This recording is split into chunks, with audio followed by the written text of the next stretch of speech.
ये आज की चर्चा का विषय है जेंडर इक्वालिटी। तो बात जब भी जेंडर इक्वालिटी की आती है तो सभी लोग क्या करते हैं कि महिलाओं और पुरुष की नारेबाजी जोरों शोरों से शुरू कर देते हैं।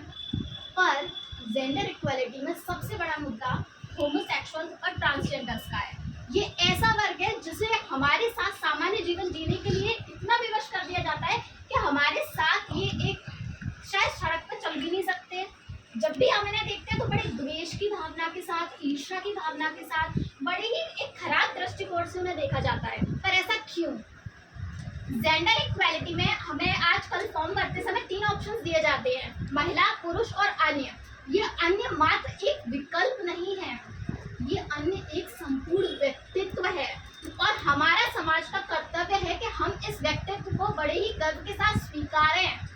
हम आज भी ट्रांसजेंडर्स को, होमोसेक्सुअल लोगों को बड़े ही द्वेष की भावना के साथ देखते हैं कि ये पता नहीं कौन है, ये हमारे समाज को खराब कर रहे हैं। पर हम उन्हें अवसर ही नहीं दे रहे उनके जीवन को बेहतर बनाने के लिए, उनको उनके समाज में, उनके लोगों में दृष्टिकोण, उनके लोगों में जागरूकता लाने के लिए उन्हें बहुत कम अवसर दिए जाते हैं। आज भी हमारी क्लास में कोई ट्रांसजेंडर्स नहीं पढ़ रहा। क्यों? विचार करो, क्यों? और अगर कोई आके अगर बैठ जाए यहाँ पर कि क्या हम उसे बिल्कुल एक सामान्य पुरुष या महिलाओं की तरह ही देखेंगे? विचार करिए, क्या ऐसा पॉसिबल है?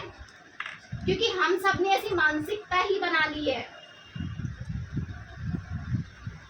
बात अगर जेंडर इक्वालिटी की होती है तो महिला पुरुष की बात तो करनी ही पड़ेगी, क्योंकि अगर उसकी बात नहीं की तो ये विषय थोड़ा सा अधूरा सा लगता है। महिलाओं पुरुष आज भी स्कूलों में अलग अलग लाइन्स में लगे हुए हैं।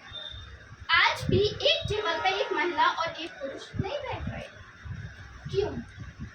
ये भी तो जेंडर इक्वालिटी को बढ़ावा दे रहा है और ये हमारी प्राइमरी स्कूल से ही हो रहा है। प्राइमरी स्कूल में लड़कियों की लाइन अलग, लड़कों की लाइन अलग। पर ऐसा क्यों?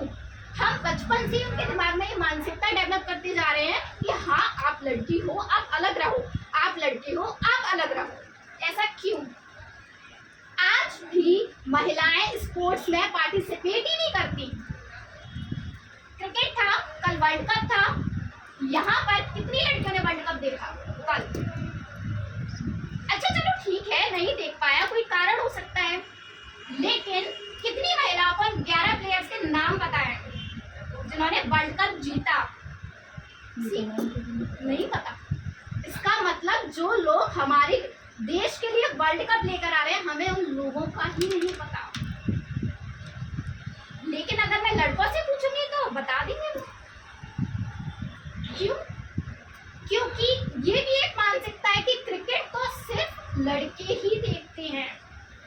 हालांकि इस चीज की शुरुआत की गई है 2016 से। वुमेन्स इंडियन क्रिकेट टीम है, वो भी मैचेस खेलने लगी, जिसके लिए काफी बढ़ावा मिला गर्ल्स को स्पोर्ट्स के लिए।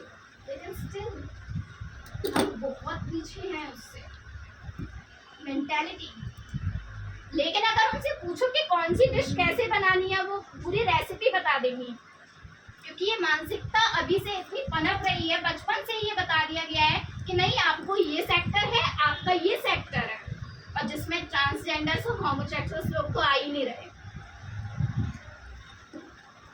क्या आपका कोई ट्रांसजेंडर दोस्त है? नो। क्यों? क्या आप मिले कभी उन लोगों से?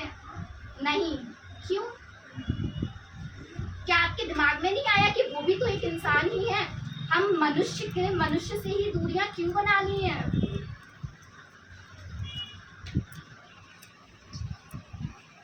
आज जब भी हमारे घर में कोई सेलिब्रेशन होता है, जब वो लोग आते हैं तो हम उन्हें ना बड़ी फनी तरीके से देखना चालू कर देते हैं। क्यों? बहुत ज़रूरी है ये बदलाव, बहुत ज़रूरी है। केवल महिलाओं के सिर्फ महिलाओं के ही अधिकार की बात नहीं है, क्योंकि हमने बहुत शोषण किया है किसी एक ऐसे वर्ग का जिसका हमें अंदाज़ा ही नहीं है। हम अभी भी महिलाओं के पीछे ही भागे जा रहे हैं, इनको अधिकार दिलाओ, इनके सशक्तिकरण के लिए जागो, और ये इनके ऊपर तो कोई चर्चा ही नहीं है किसी की।